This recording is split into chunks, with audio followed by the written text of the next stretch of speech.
Uh-oh. Yeah. It's Mercy. Music by Mercy again. Heat Nation. We the culture. Yo, E, I need you to call time out. Need Brady to set the floor plan. Tropical blanket. Open for the shot. Yo, Greg, set the pick. Still 5 on the floor, still ride for my dog. Still battle on the court, still survive in the war. Keep your eye on the ball, or get burned from the keep this mic off the wall without turning the cheek. From night to day, no sleepy paths or allowed to mourn us. The nut is sleeping us, never catch us snoring. Live from Miami, report in the heat with 5 reasons sports from the courts to the streets. Yeah, Wake County, Heat Nation, we say it proudly.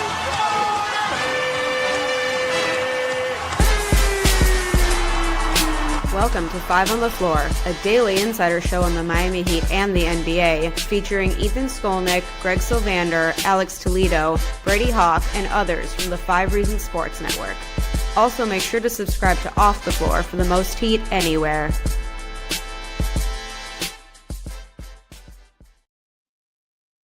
Well, that was a lot of scoring. Miami Heat lose to the New York Knicks in the first of a home-and-home set, now 7-6 on the season. No Bam, no Tyler. On the other side, no Jalen Brunson.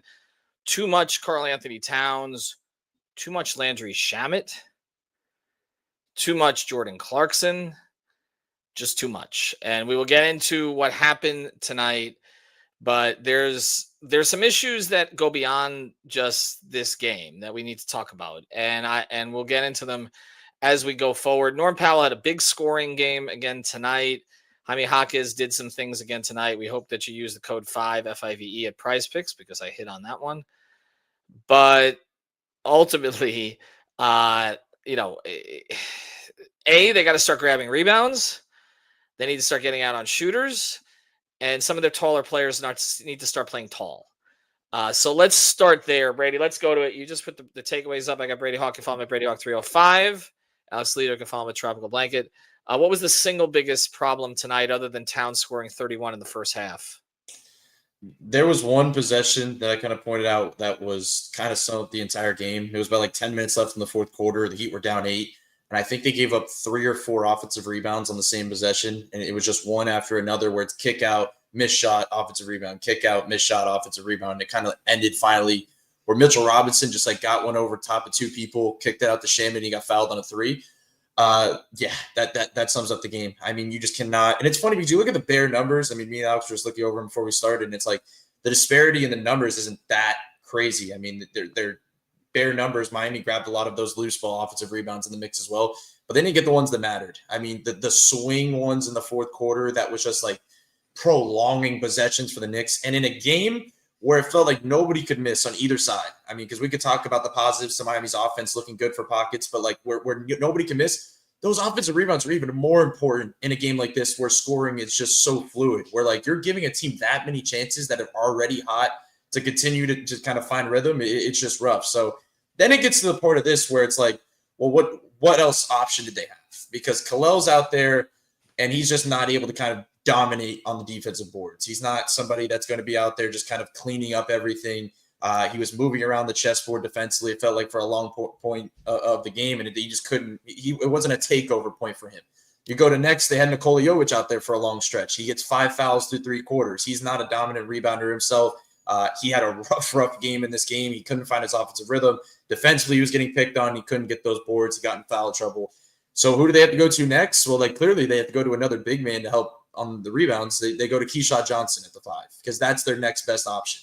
They didn't have another option to help out in this area, and they're just not getting I thought through certain pockets of the season they had decent rebounding from their wings, but when you're getting out rebounded from there was one play where Deuce McBride got a rebound over 2 Heat players and it got to an extra possession. It just gets to a point where you can't survive that. So we could talk about a lot of the other stuff and Towns getting going in the first half, which I thought was just expected because Miami had no one to throw on him consistently to stop that. The offensive rebounds, maybe they didn't have anything to kind of change that either, but that's the swing point of the game. You cannot go into offensive battle where neither team can miss and expect to have that in a key point of the game and expect to win. Well, everybody's going to talk about size, right? And you mentioned it. It's not just that. Other guys have got to box out. Other guys got to make second effort. Other guys got to get on the floor. It's not just the bigs. It is the bigs, by the way. It is the bigs, but it's not just the bigs. Jovic is not a great rebounder. We know that. We've talked about that. Where is a good rebounder when everything is right, but not all the time? And their defensive rebounding just crashes when Bam doesn't play. But it's not enough to say, well, the defensive rebounding percentage has been good when he plays. It's going to be okay. It's not necessarily going to be okay. I do think this is an area where Tyler will help because he's one of their better rebounding guards. I think some of this is style, that they are trying to push the pace, Alex. They're trying to get the ball up the floor. And so maybe not as much effort is being put into this. But this is a fatal flaw ultimately. I think if they don't fix it, and the thing is, people are gonna say, "Well, go get a big in the middle of December." That big's not gonna play. I mean, that big is an emergency big for situations like this. Okay, if the guy is still out there in the middle of December and it's not a trade, it's not someone who's going to help them. All right, in any significant way, it's just going to get them through not having to play Andrew Wiggins at center when Ware or Bam are out. That's it. Okay. I mean, what do they do? What can they do? Yeah, I don't. I'm with you. I don't think like Bobo or James Wiseman or Kai Jones gonna, you just slot them in and fix your rebounding problems. But 100% would be helpful to have in these games where Spo went to Kashad, as Brady mentioned. And like I just think outside of that, like it just comes down to honestly what it feels like right now is their current 5 rotation are it's just a below average rebounding rotation. If I'm being real, I think Jovic is obviously not a 5 and not necessarily like a strong rebounder in his own right, especially not as a 5 when he has to wrestle like specifically like tonight. You've got Cat and you've got Mitchell Robinson. That is so much more weight, man. Like maybe you can throw Jovic out there for like some smaller 5s who are, maybe not that strong, but man, that is tough to deal with on a possession by possession basis. And overall, like they definitely got to do a better job gang rebounding and just mitigating it. And even if you just like, if you didn't watch the game tonight and just looked at the stats, kind of like what Brady was mentioning before, like you just look at it, it's like, okay, it didn't get absolutely dominated on the boards. Like I think they got out rebounded by 5. It doesn't look that terrible, but like he said, it was the timely ones. Like it's just not like if you're giving the team so many more chances every single game, right? Like to get offense, it's going to be really hard to win, man. And some of these games, like even in the wins, it's been their biggest issue. It's just, in other games they're able to do the other stuff well enough. I don't think they did that tonight. Like the defense was just not where it needed to be. They gave up a 90th percentile half court offensive rating. That's not going to get the job done, like, and there was so many things when you look at it. It's like, well, the good news is that the Heat hit 19 threes and hit 43% of their threes. The bad news is the Knicks took a lot more and they made just as many, actually more, right? You look at the free throws, right? Like the good news, the Knicks missed 6 of them. The bad news is the Heat missed 9 of them, right? Right. The thing goes with the offense. It's like, yeah, the Heat scored 132 and put up a great offensive rating in the half court. They gave up a worse one to the Knicks. Again, it comes back down to they've got to be solid in the stuff that they're able to control and that they're supposed to be good at, aka defense. And I know that they're definitely not supposed to be a good rebounding team, but that's part of defense, man. If you can't get the stop, like the all of a sudden, like the defense just doesn't really matter. Like the clock has been reset and you're on a whole new possession. And it's just like that's got to be really tiring when you're also running up and down the court. That's got to be really deflating. Like putting in these multiple efforts, you're running up the floor on offense, and then at the end of it all, on defense, you're just giving them another possession. It's just that's got to be tiring, man. So yeah, like it comes down to possession game stuff with the rebounds, the free throws, and I think those were the biggest things. The defense, man, like you cannot give up 30 points to Landry Shamet in the second half. That is unreal. That is unreal. The Cat stuff in the first half, he's one of the best scoring big men there is in the league. There's only so much you can do. As Brady mentioned, you don't have enough guys to put on him. Like I thought they did a much better job just kind of like keeping him out of getting easy shots and keeping him from getting low post position or anywhere near the rim in the second half. But yeah, like Wiggins, Jovic, Ware, they just didn't have anything for him tonight. And once you get you, like all this other possession game stuff, you get Clarkson and Shamet killing you. Good luck, man. Let's get to the player of the night.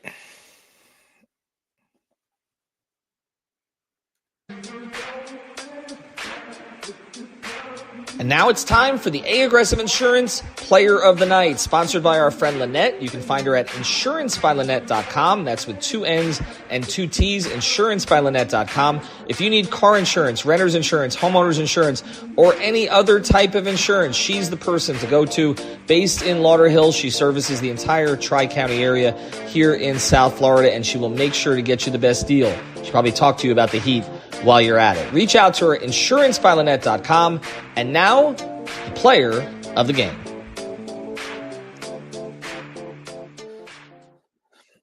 I mean, it has to be Towns, right? Like, what else do we do, Brady?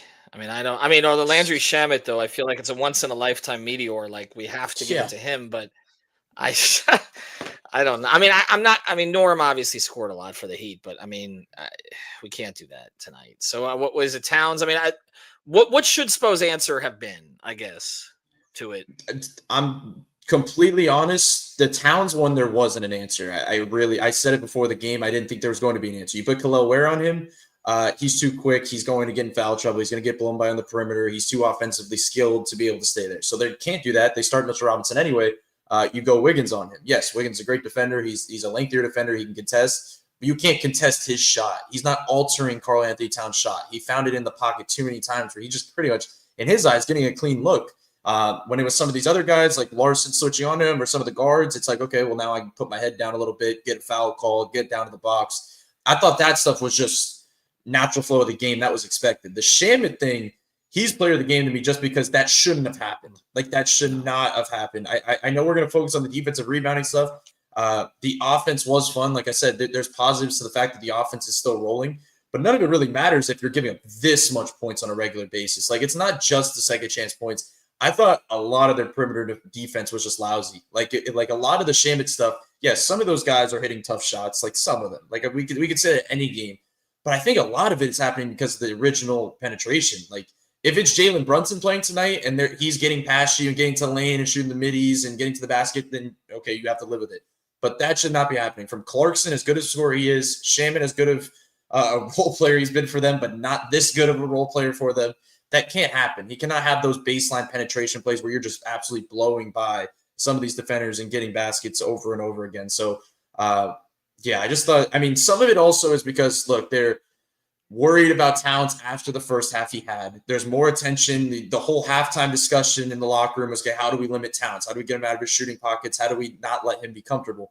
So they do that. As Alex mentioned, I thought they did a little bit of a better job in the second half not letting him be comfortable, but it's at the expense of everybody else being able to just do whatever they wanted offensively. So, look, Miami's a lot better offensively. They're a really good offensive team this year, but I still don't like them in these absolute shootout running matches consistently. I think there's a balance here. Like, they can lean in this offensive direction where they're scoring quicker, early clock offense, being able to do all this. But I think that's also bleeding into a lot of their defensive problems. So I think in general, like big picture, I think this style makes more sense for the regular season. I think ultimately, if they were to lean total offense versus total defense in the regular season, I think the offense probably gets them a few more wins than the defense does, because we saw what those in the mud games led to last year. But it's just not a Heat style. So they have to be able to find this a little bit of a balance. It's also, like we keep saying, that the only credit you have to give them, it's without Bam. Bam is the biggest part of this team's defense that holds it all together. He's the anchor to it all on that end of the floor. So it's a little bit tougher. But still, you cannot be, bending that much on the perimeter defensively and expecting to win a game. So, it's not just the rebound. I don't want to just put it on the bigs, because I thought just as a whole, there was just a lot of just rough things happening on the edges. Yeah, and look, I can't get into the Bam and Tyler thing too much when they didn't have Brunson, and then they lost Anunoby in the first half too. So this was a situation where you're getting deeper into the team's benches, and the Knicks bench just killed them. Honestly, that's what happened tonight, and they're playing a new style too. They've acclimated to it. I think they've got better overall personnel than the Heat. I don't think that's a controversial statement. But without Brunson, that should not have happened. And I was on a show in New York with Fonseca, with Brian the day before, and I said Towns is going to kill them tomorrow. And I think we all knew that. He was 25.5 on Prize Picks, and I was like, okay, actually bang the more on that, because there's no question he was over it by halfway through the second quarter. And look, he's gone off on Bam before, so it's not just that. And then also with Brunson being out, they were going to focus on him a little bit more. But this is the Shamet stuff cannot happen. And there's some stuff to work on now. Like the last game against Cleveland, when they just kind of went in the tank in the fourth quarter against a team that shouldn't happen against. And this team, I mean, they played a bunch of Landry Shamets against Cleveland, and they let them all go off, and now they let him go off in this game. All right, we'll get to the play of the night here, and then I want to get Alex on some closing thoughts tonight. We're going a little shorter, just a Friday night game.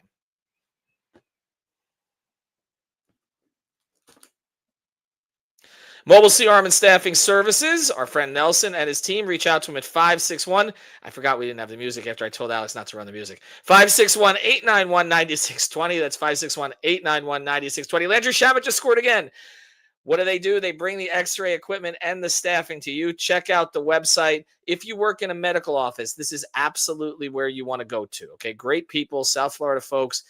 They do a terrific job there. And again, if you're looking to be staff yourself, you can reach out to them as well. They've got some employment opportunities. They're hiring PRN and X-ray tech. So check them out. It's Mobile CRM and Staffing Services, or c-armandstaffing.com for the X-ray of the play of the night. I'm frozen again, Alex. I'm frozen. Yeah, you look like the Heat on the boards. That's your fault.